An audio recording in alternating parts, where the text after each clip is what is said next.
आज हम गुजरात के एक ऐसे शख्स की कहानी बताएंगे जो बिजनेस की दुनिया में हर दिन नए नए बेंचमार्क सेट कर रहा है। न सिर्फ भारत में बल्कि पूरी दुनिया में अपना दबदबा बना रहा है।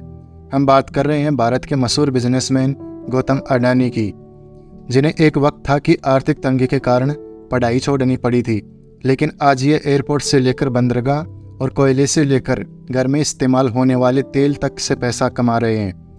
गौतम अडानी यूँ कहें तो रिलायंस इंडस्ट्रीज के संस्थापक धीरूभाई अंबानी की तरह पहली पीढ़ी के बिजनेसमैन हैं, लेकिन आज उनकी नेटवर्थ बाकी उद्योगपतियों से कहीं ज़्यादा है, क्योंकि एक डायलॉग है जो गौतम अडानी ने सिद्ध किया है कि कोई भी धंधा छोटा या बड़ा नहीं होता और धंधे से बड़ा कोई धर्म नहीं होता।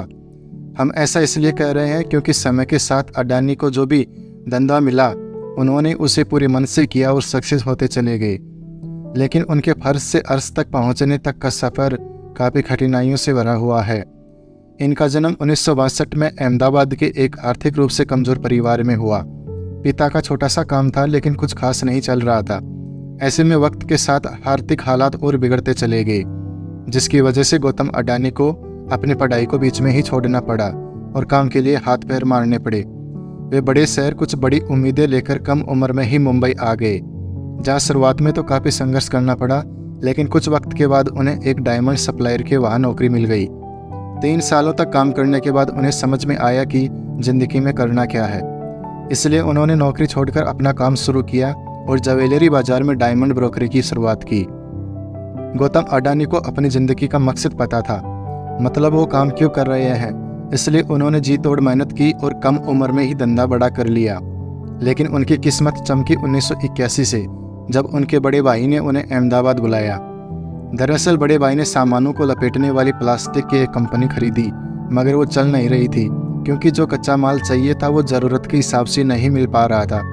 बाहर देशों से कच्चे माल को इम्पोर्ट करना पड़ रहा था। ऐसे में इसे एक अवसर के तौर पर देखते हुए अडानी ने कांडला पोर्ट पर प्लास्टिक ग्रेन्यूल्स का आयात शुरू किया और 1988 में शुरू की अडानी एक्सपोर्ट, जिसका नाम बदलकर बाद में अडानी एंटरप्राइजेज कर दिया गया। इसमें धातु, एग्रीकल्चर प्रोडक्ट और कपड़े की कमोडिटी ट्रेडिंग होती थी। काम चल पड़ा तो कुछ ही सालों में कंपनी और अडानी का इस बिजनेस में बड़ा नाम बन गया और फिर 1994 में अडानी ने एंटरप्राइजेज को शेयर बाजार में लिस्ट कर दिया। फिर 1995 का वो साल आया जिसने आज उनके इस मुकाम तक पहुंचने की नींव रखी, क्योंकि इस वक्त गुजरात सरकार पोर्ट डेवलपमेंट के लिए प्राइवेट कंपनी की तलाश कर रही थी। ऐसे में जैसे ही ये खबर अडानी तक पहुंची, उन्हें कमाई का एक और सोर्स नज़र आया, इसलिए उन्हें गुजरात के सबसे बड़े बंदरगाह मुंद्रा पोर्ट को खरीद लिया। मुंद्रा पोर्ट को खरीदने के बाद 1998 में गौतम अडानी ने अडानी पोर्ट्स और लॉजिस्टिक्स कंपनी की शुरुआत की। वैसे इस बंदरगाह की खासियत के बारे में बताएं तो करीब 8000 हेक्टेयर में फैला ये पोर्ट आज भारत का सबसे बड़ा निजी बंदरगाह है। इस पोर्ट से पूरे भारत के लगभग 1/4 माल की आवाजाही होती है। साथ ही ये जगह स्पेशल इकोनॉमिक जोन के तहत बना है, तो प्रमोटर कंपनी को कोई टैक्स भी नहीं देना पड़ता है। इस जोन में power plant, private railway line और एक प्राइवेट एयरपोर्ट भी है। वैसे यहाँ गौर करने वाली बात है कि आज अडानी समूह देश के प्रमुख इंफ्रास्ट्रक्चर ग्रुप में से एक है। उनकी अडानी पोर्ट्स देश की सबसे बड़ी पोर्ट मैनेजमेंट कंपनी है।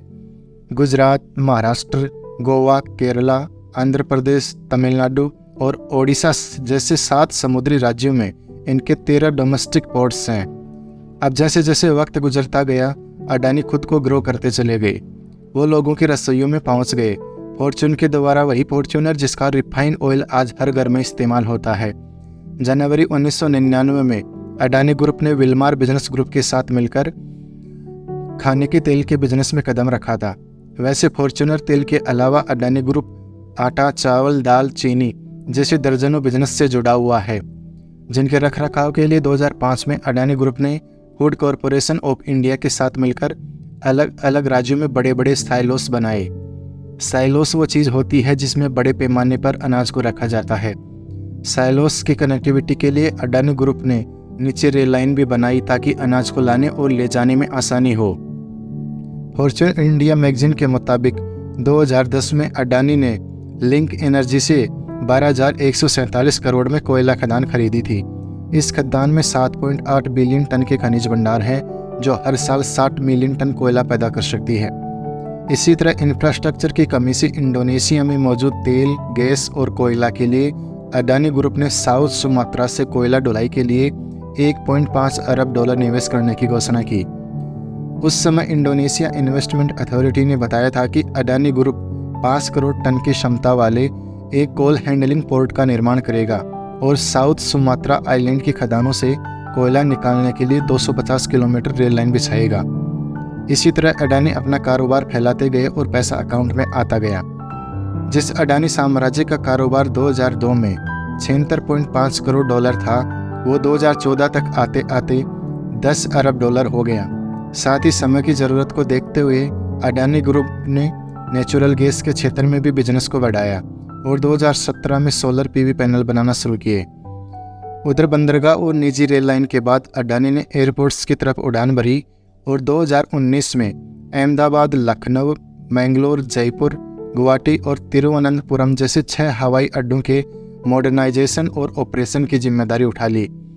अब अगले 50 सालों तक अडानी ग्रुप इन सभी एयरपोर्ट का ऑपरेशन, मैनेजमेंट और डेवलपमेंट संभालेगा। वहीं मुंबई इंटरनेशनल एयरपोर्ट लिमिटेड में भी अडानी ग्रुप के पास 74% की हिस्सेदारी है। भारत में मुंबई एयरपोर्ट दिल्ली के बाद देश का सबसे बड़ा एयरपोर्ट है। वैसे जिस तरह सुंदर आकार लेने से पहले सोने को खूब तपाया जाता है, ठीक उसी तरह गौतम अडानी को भी जीवन में कई तरह का ताप झेलना पड़ा। उनका सामना कई तरह के विवादों से हुआ, लेकिन उन्होंने सबसे पार पाया और एक सबसे अलग मुकाम हासिल किया, जिसका नतीजा है कि आज गौतम अडानी का कारोबार पूरी दुनिया में फैला हुआ है।